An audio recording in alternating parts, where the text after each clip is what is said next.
welcome back to the channel. My goodness, in the last few days we have had it all. We have had, here comes trouble. We have had some of the coldest, hardest, frosty weather for days on end this side of Christmas, probably for many years. Now we've got our normal, what we get in the UK, really normal winter weather, certainly in England, and that is high winds yesterday and the day before, howling winds and loads and loads of rain. Absolutely ridiculous. That is flooded there. The centre is sort of puddles everywhere, but the local river, the River Nen, running near our house, we live on a hill, thank God, it is flooding. It's burst its bank. I've been driving over it every day, and it's just teetering at the top. We've had a couple of days with no rain and it stayed there, and now we are back to torrential rain. It's pouring now. 10 minutes ago we sat in the van, it was a monsoon, and that is really more normal for the winter weather here in England. Just wet and windy. It is absolutely minging. It makes falconry almost so difficult, because we was out a couple of days ago and it was one field of plough. We were sinking almost to the tops of our wellies. It was like soggy porridge. Absolutely ridiculous, and it crippled me, I can tell you.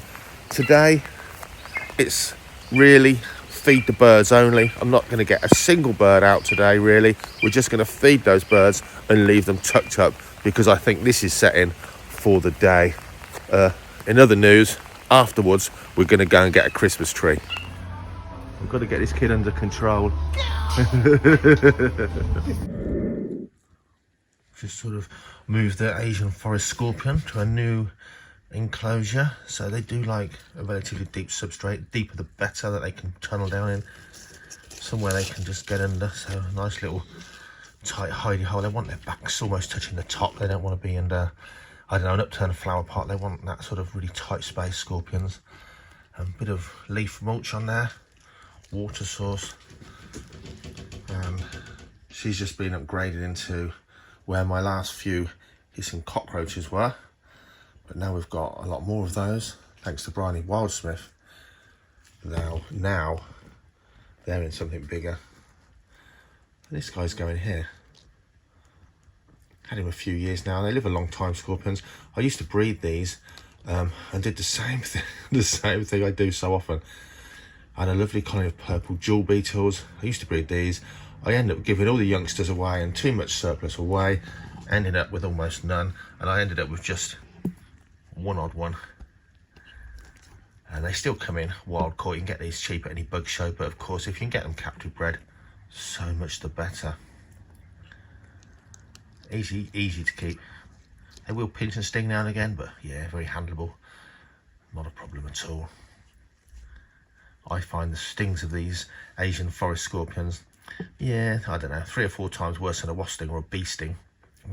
It makes you say the odd expletive, but unless you're a wuss, it soon goes off. I've had one swollen thumb from a baby one stinging me once, and other than that, just a bit of pain. The pinches are pretty good too, but once handled, easy to get going. This guy comes to loads of school visits where, of course, lighting up with an ultraviolet pen torch with the dark and all the lights off in the hall or the classroom, you get that wow factor.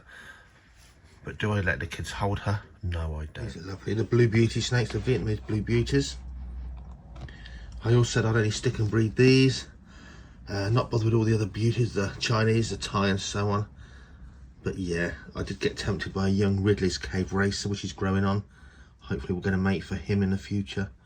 But the blue beauties, I've got really lovely blue as blue ones, and the green boys as well. Lovely snakes, just starting to go into shed, that one. One of these snakes is well over 10 feet long. That's a compact living animal, isn't it? Don't worry, they don't live in the box. This is just their hide box. They have more than one. They tend to use one as a litter tray, believe it or not. Some snakes are really easy to litter train. They pretty much only poo in one of their hide boxes, all 3 of them that live in this enclosure. And if they're not in their hollow log, they'll sleep together quite happily in here. They cohab incredibly well. Now I do have a lot of favourite snakes. I think you have to have different favourites for different reasons. This yellow-tailed Crebo, he's huge, he's over 8 feet long. you can't tell from just a glance while we're cleaning out. This is my favourite because he's my most spectacular snake. Absolutely ginormous, as thick as my wrist, thick as my forearm probably. Mega character, stunningly beautiful. So that's why he gets a favourite slot. Whereas, you know, my female false water cobra, she's my favourite because she's been with me a very long time and produces some wonderful babies most years. A lovely character and a long-term favourite. But the yellowtail crebo, he's gorgeous. Little baby bull snakes, always fun to breed, some idea of size, lots of attitude, and just one left of 2023 to find a new home for. Beautiful snakes. They get big, but they're great pet snakes for sure.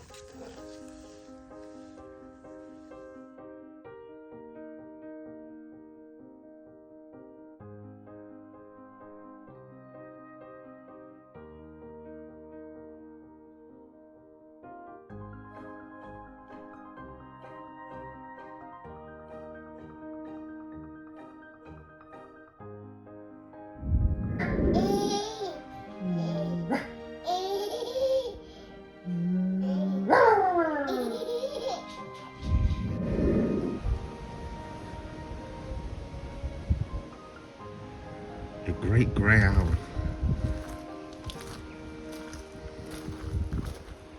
Look at that. Ursul's just giving this guy a little bit of exercise. Ironically, he's flown all the way across the field to come and say hello to me. Probably wondering if I've got more food in my pocket than herself. Let's see.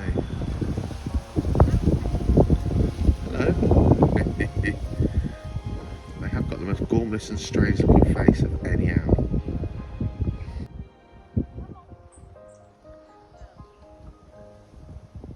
So it's the falconry season, and Zeus for 11 seasons now I think has been my falconry partner.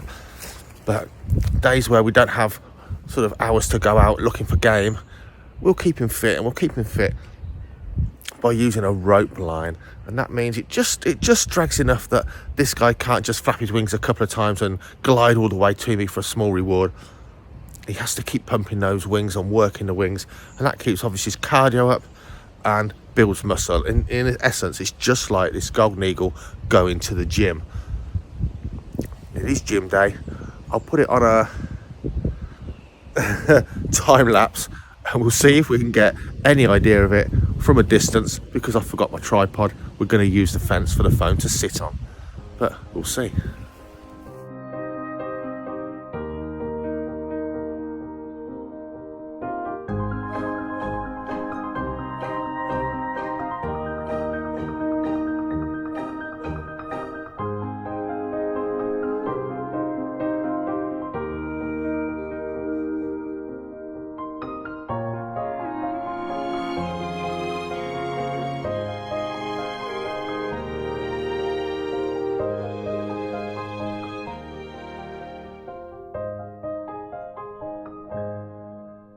And that's essentially it. It is just like going to the gym. It's quite boring for me. The eagle loves it. It's dead easy. It's not like chasing game. He gets a small reward every time he returns. He could do it all day long. And it's just building muscle and building cardio. A fitness workout for a golden eagle going to the gym.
something else I need to do later on today, and that is check on my brumating or hibernating snakes and just make sure everything's all right. They don't need a lot of care while they're hibernating, but you've got to keep an eye on them. Just make sure everybody's okay and not dead or anything like that. So, problem milk snake. This is the male. He's literally chilling out. And just check the water. It's not too bad. A little bit of coir chips in there, but they do.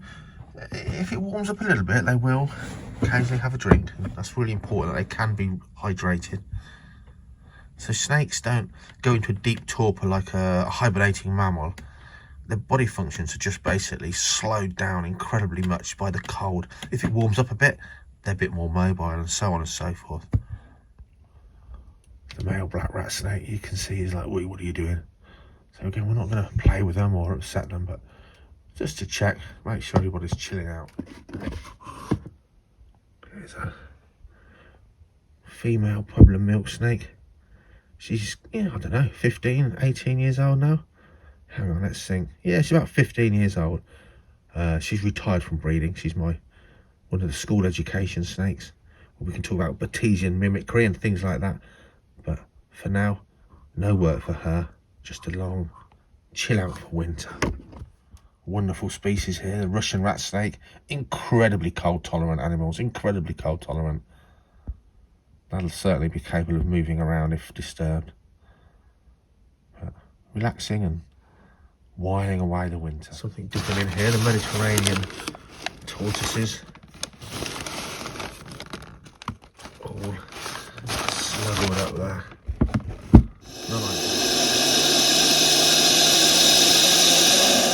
With that sound, we know what's in here.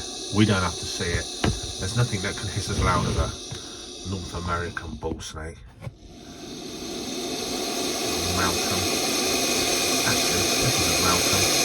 His name, bizarrely, is Gloria. One of the loudest hisses of any snake in the world. And down here, the European-eyed lizards. Beautiful creatures.